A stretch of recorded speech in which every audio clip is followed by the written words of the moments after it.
Bonjour et bienvenue dans cette nouvelle vidéo que j'avais envie de te faire sur la thématique de ce qui se passe pour l'instant, des changements actuels et de ceux à venir.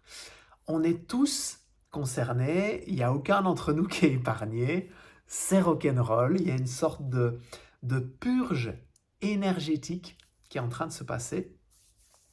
Et c'est comme si l'univers, notre quotidien nous invite à arrêter de faire semblant. C'est comme si les masques qu'on portait jusqu'à présent, les rôles qu'on jouait, qui n'étaient pas vraiment nous, tombent. Et c'est pas évident dans tout ce qui se passe, de sortir la tête de l'eau. C'est pas évident d'avoir de la clarté dans le brouillard qui est tout autour de nous, en fait. Puisqu'il y a plein de choses en termes d'histoire qu'on se racontait, que là on se rend compte qu'elles sont fausses, qu'elles n'ont plus de raison d'être. Et donc si on s'identifiait à travers l'histoire qu'on se racontait, et que là on se rend compte que cette histoire est fausse, du coup on se pose la question de qui suis-je au fond, véritablement? Si qui je croyais être n'existe plus, qui suis-je au plus profond de moi? Quelle est mon identité? Il y a comme un processus de désidentification, comme une mort à l'intérieur de nous, pour faire place à une renaissance. Et cette mort-là, elle nous donne de la tristesse, de toutes les parts de nous qui s'effondrent. Ça crée de la tristesse. On a l'impression de ne plus avoir de stabilité, de manquer de sens, de ne pas se sentir à sa place, d'être en décalage par rapport au monde dans lequel on vit, par rapport à notre entourage. Il y a une image que j'aime beaucoup, pas l'hiver dernier, l'hiver d'avant, j'étais au Costa Rica pendant 2 mois et sur certaines plages du Costa Rica, il y a des petits animaux, je pense que ça s'appelle des bernards l'ermite. C'est des petits crustacés comme ça et ils ont une maison sur le dos, ils ont un coquillage.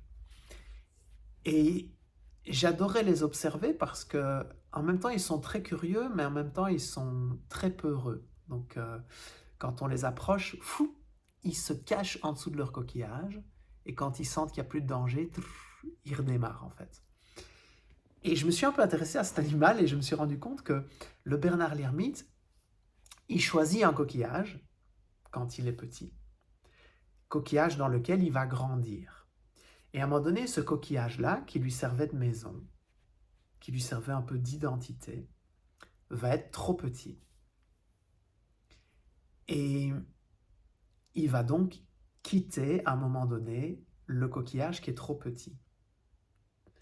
Et il va chercher un autre coquillage. Mais la période pendant laquelle il quitte ce coquillage et celle où il trouve un autre, c'est une période où il est très vulnérable. C'est une période d'entre-deux, très inconfortable pour lui parce que du coup, il peut être là à la proie d'oiseaux puisqu'il n'a plus de protection. Okay? Jusqu'à temps qu'il trouve une autre maison qui lui convient, qui va lui permettre d'avoir cette nouvelle identité, ce nouveau lui. Et j'ai l'impression qu'actuellement, on se trouve vraiment dans ce passage où on quitte notre maison, nos masques qui sont trop petits pour aller prendre vraiment nos véritables masques, nos véritables chemins. Et cette période d'entre-deux, c'est une période où on se sent extrêmement vulnérable. Beaucoup d'entre nous vivent une sorte de moment où la sensibilité est exacerbée. On est beaucoup plus à fleur de peau. Il y a beaucoup plus de changements qui nous arrivent. Des changements dans des relations, des changements de job, des annonces pas toujours très agréables en termes de maladies, etc.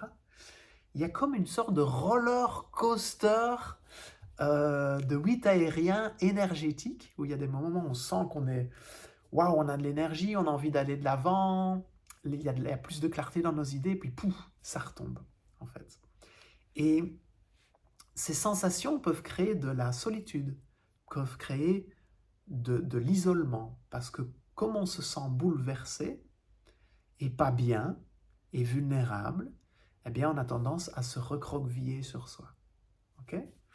Donc, c'est comme si c'était une période où tout ce qui n'est pas aligné s'en va, meurt. Et donc cette renaissance crée aussi des nettoyages à l'intérieur de nous pour nous amener vers des vies, vers beaucoup plus d'authenticité, beaucoup plus de vérité. Et donc pour beaucoup d'entre nous, cette purge, elle est relativement désagréable. Et j'avais envie de vous partager des clés. J'en ai relevé une douzaine, 12 clés qui pourraient vous aider, en tout cas moi qui m'aide, parce que je passe par là aussi, c'est pas confortable, il y a des peurs qui remontent, il y a des angoisses qui remontent, il y a des doutes qui remontent, des anciennes parties de moi que je pensais qui étaient bien loin, qui reviennent à la surface. Et il y a des choses que je mets en place qui franchement m'aident au quotidien à avoir beaucoup plus de sérénité, à retrouver de la joie au-delà de ce qui peut se passer et de la foi de ce qui aura lieu demain, en fait. La première clé que j'ai envie de vous partager, c'est vraiment de ralentir. Essayez de ralentir un maximum dans un maximum de domaines de votre vie. Ralentir la façon dont vous vous déplacez, ralentir la façon dont vous vous exprimez, ralentir pour vous mettre dans plus de présence dans vos activités au quotidien. En fait, c'est comme si dans cette période, il y avait une accélération du processus. Donc vous imaginez, vous êtes au volant d'une voiture et cette voiture accélère sans même que vous appuyiez sur l'accélérateur. Ça accélère, c'est comme ça. Et ça prend une vitesse assez importante. Et il y a un tournant qui arrive. Et si vous ne ralentissez pas, vous allez dans le mur. Et comme on est en train de vivre un énorme tournant énergétique, on est obligé de ralentir pour permettre à cette purge de se réaliser, de nous traverser et ne pas se prendre le mur. Donc, ralentir, c'est vraiment une clé magique à expérimenter au quotidien, à chaque instant. Deuxième clé, c'est de revenir dans son corps et d'apprendre à lâcher prise. En fait, quand les choses ne se passent pas comme on le désire, on a tendance à vouloir contrôler encore plus, à reprendre du contrôle sur les choses, sur les événements. C'est un process qui nous rassure, en fait. Et donc, il faut essayer de s'observer, la partie contrôlante de nous qui veut absolument savoir ce qui va se passer demain, avoir des réponses à des questions, donc une envie de contrôle et d'amener du lâcher-prise par rapport à ça. Essayez de vous observer.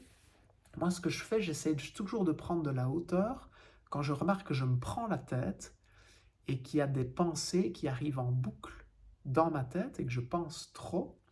J'essaie de prendre de la hauteur et de remarquer à quel point ces pensées créent de la tension dans mon corps. Donc, si je me mets à penser, je vais être plutôt comme ça, je vais froncer les sourcils. Donc, vous voyez que mon corps se ferme, en fait. Et l'idée, c'est d'apprendre à observer ça quand vous êtes dans vos pensées, à quel point peut-être vous penchez la tête vers le bas, vous froncez les sourcils, votre visage se ferme, vos épaules se ferment. Et c'est d'observer ce corps et de relâcher les parties dans lesquelles il y a de la tension qui s'installe. Et vous verrez qu'en relâchant, relâchez le visage, relâchez les épaules, relâchez le ventre, et qu'en relâchant, les pensées auxquelles vous vous accrochiez se décrochent. C'est vraiment magique.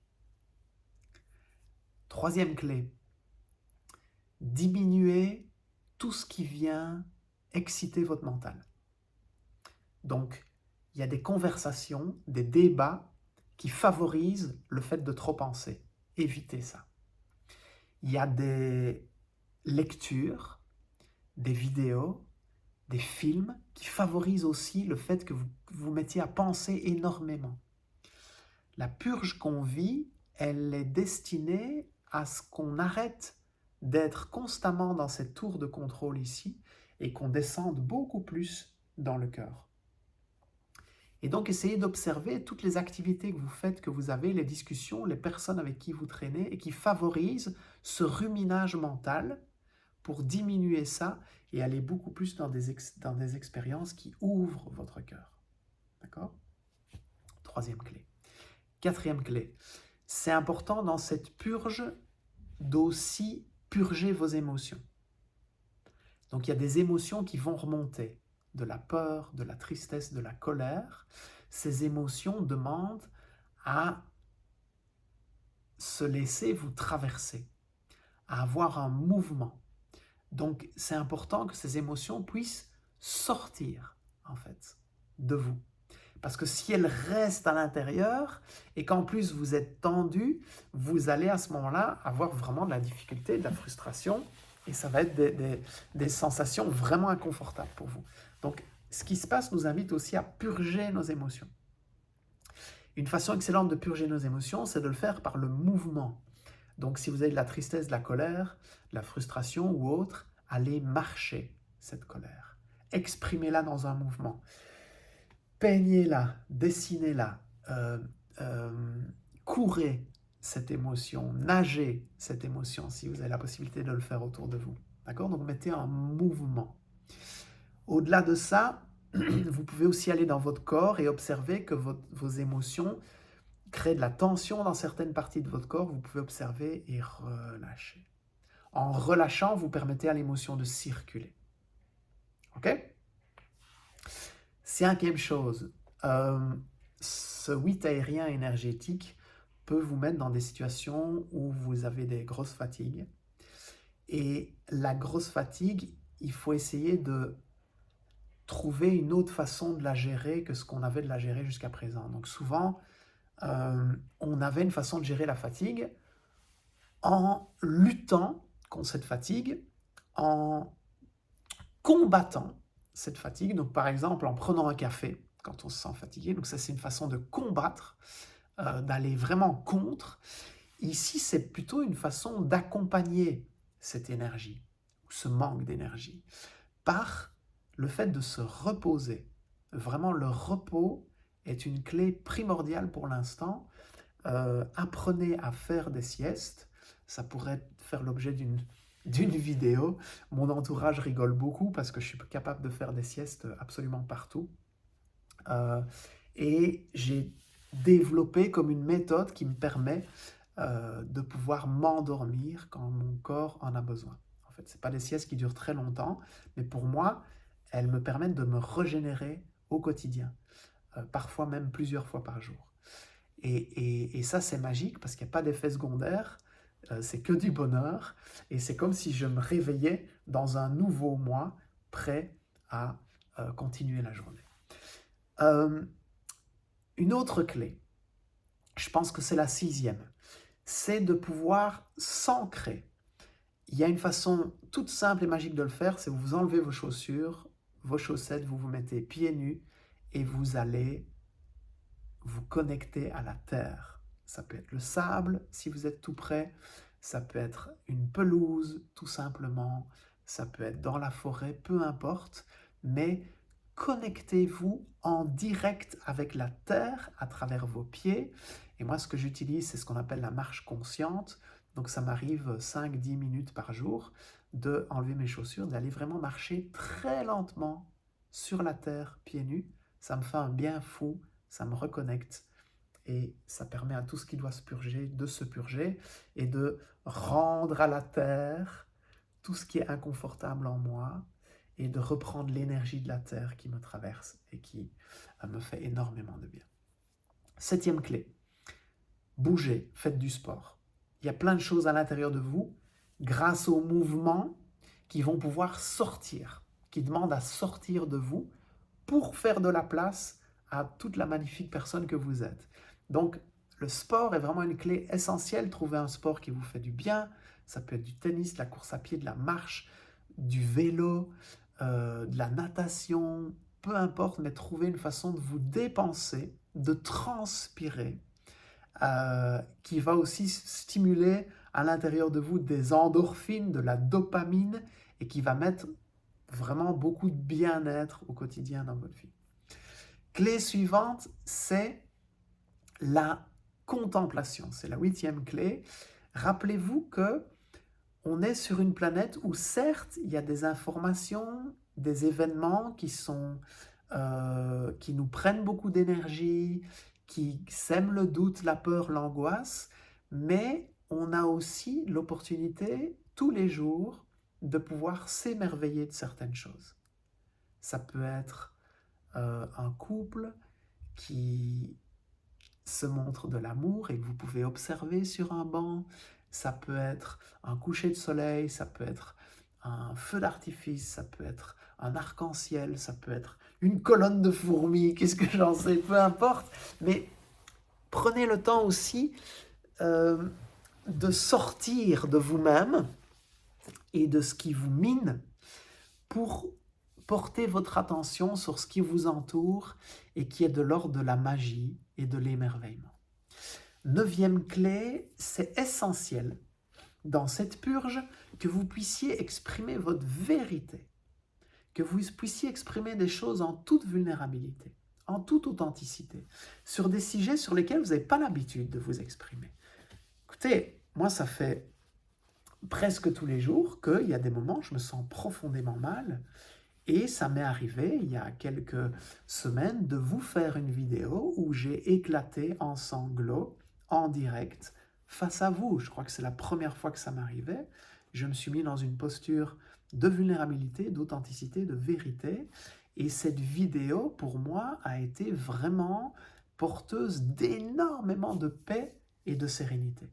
Une fois que j'ai eu raccroché avec vous et que j'ai pu déposer ce moment de vérité, il y a comme un espace de paix, de sérénité intense qui m'a habité. Donc, vous êtes amené à vous exprimer sur des sujets sur lesquels peut-être que vous portez de la honte et que vous puissiez vous exprimer aux personnes concernées pour libérer la parole et vous permettre d'aller dans des endroits où vous êtes beaucoup plus authentique, vulnérable. Okay? Donc, c'est l'occasion de vous montrer tel que vous êtes et pas de porter un masque. C'est le fait de continuer à porter des masques qui nous met mal. Okay? La clé suivante, c'est de vivre des expériences de transformation. C'est une clé essentielle. Vivre des expériences de transformation. Tout ce qui se passe actuellement est comme un effet levier exponentiel à tout ce que vous pourriez mettre en place pour toucher à la vraie version de vous-même. Ou la meilleure, c'est la même. La vraie version ou la meilleure version, c'est exactement la même chose. Et donc, vous êtes amené à vivre des expériences. Donc, arrêtez de croire que vous aurez une révélation, un déclic, où vous allez tout régler uniquement en lisant un bouquin, ou en regardant une vidéo, ou en parlant à quelqu'un. Faites des expériences. Allez à des conférences avec des gens qui vous font vivre des expériences. Allez à des séminaires ou des retraites où des gens vous font vivre des expériences. D'ailleurs, si le cœur vous en dit, je vais vous mettre le lien d'un événement que j'organise justement par rapport à ce qui se passe le 20 mai à Aix-les-Bains. C'est une date unique pour la France et la Suisse. Il y aura une autre date le 18 novembre à Liège pour les Belges, le 20 mai à Aix-les-Bains, où vous allez pouvoir expérimenter le fait de débloquer des peurs, des doutes, des angoisses, des choses qui vous bloquent dans votre quotidien. On va faire des ateliers par famille d'âme, on va vous mettre par famille d'âme, vous allez découvrir votre famille d'âme et vous allez faire des exercices de pratique, de transformation pour activer vos dons, libérer des blocages et connecter avec des gens qui font partie de votre même famille d'âme. Okay? auprès de qui vous vous sentez compris, vu, entendu. C'est important qu'on passe de la solitude au lien. Ok? Donc si le cœur vous indique, je suis entouré par des personnes fantastiques dans cette journée-là, notamment Aurore Rogers qui va gérer un groupe, Stéphane Clément de Gaïa Méditation, ma sœur intervient, mon frère, Virginie et Violette, les deux fameuses médiums qui ont écrit Suis ton âme, elle connaît le chemin. Donc on est toute une équipe pour être là à votre service, pour servir la lumière et vous permettre de vivre au mieux cette purge et pour vous permettre de rencontrer la vraie version de vous-même. Il est temps d'aller dans cette rencontre-là. Il y a des cadeaux magnifiques qui vous attendent. Donc, je vais vous mettre le lien sous la vidéo. Il y a 2 clés que j'ai encore envie de vous partager. La première, c'est d'en profiter de ce qui se passe pour vraiment mettre votre attention sur qu'est-ce que vous voulez au plus profond de votre cœur. C'est quoi votre rêve? C'est quoi votre vision? Et comment est-ce que vous pouvez avoir du focus là-dessus? De mettre votre attention en ligne de mire, à l'horizon de votre vision, de ce que vous voulez, de le visualiser, de le ressentir, de vous connecter aux émotions que vous vivrez en atteignant cette vraie version de vous-même. Okay? Si vous ne faites pas ça, c'est que vous risquez d'être ballotté par plein d'émotions qui vous traversent et d'être très mal, parce qu'en fait, les émotions vont vous diriger. Or, quand vous mettez votre attention sur quelque chose, quelles que soient les émotions qui vous traversent, vous avez cette attention qui reste. Et donc, ça vous aligne, en fait. Okay?